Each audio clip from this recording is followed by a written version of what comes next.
Katongia o totonga o puteleani mo loto apasia mo on. E koe tau tapani ki e tau kakapa. Whaka umua ki loto tatauna. Ke matafi e tonga no fina ngalo. Kai a whei tau lalo mua. Ai hau e whonua. O whoaki ange. Ai pale. Kua ikuna e fuifui lope. E ngahile volog nau mai moa tahai. Ke kamata ake e whoaki pale o tānak tuunga e ako te unuku alofa. Pea ka lava ia o ko toi kole atu. Ke lau maali e lelei pe mua. Ke hoko atu e whoaki o ngahi pale ke kau ikuna. E ki tamasii ko pilinis tau whaahau man mataongo tuku aho.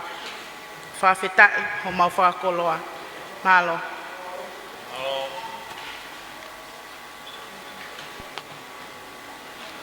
Ie kalastaha. Koe tūki mua i he leo soni lea whakapitania. Maua kia e pese te hiwango fulu maafitu. Me he futoa ko hanga i toke lau. Nuku alofa, tonga tapu, e prinsesi na nasi pau Eliana tuku aho.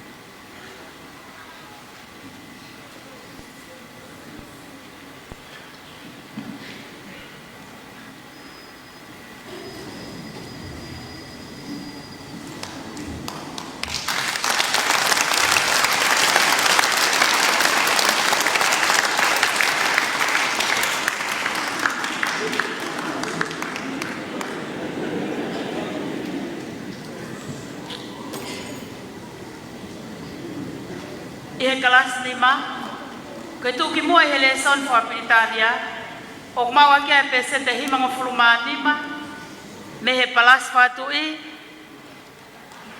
whangatapu, nuku alofa, e prinsesi, halai walu, mata aho, tuku aho.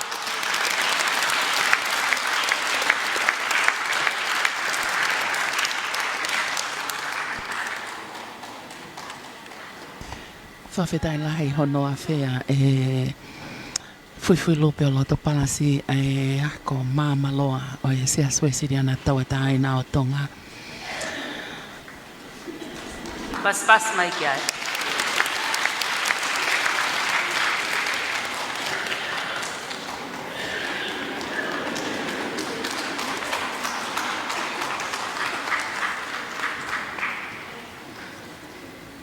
Koe pale whaosi, i he kalasi o no.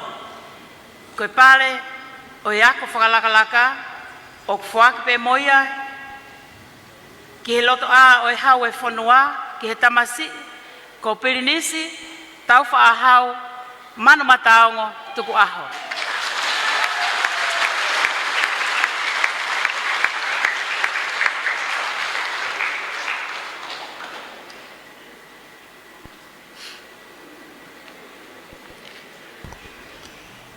Foto e kawenga wholau ko ia i he māmaloa.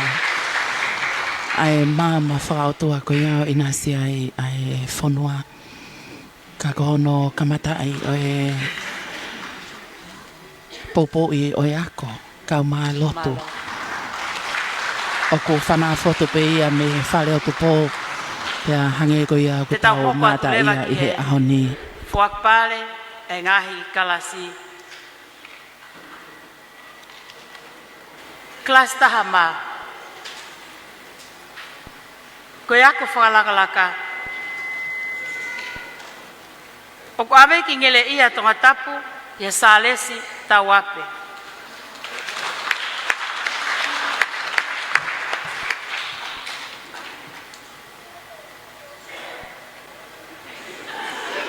Koe tolu i he kalasi koe ni.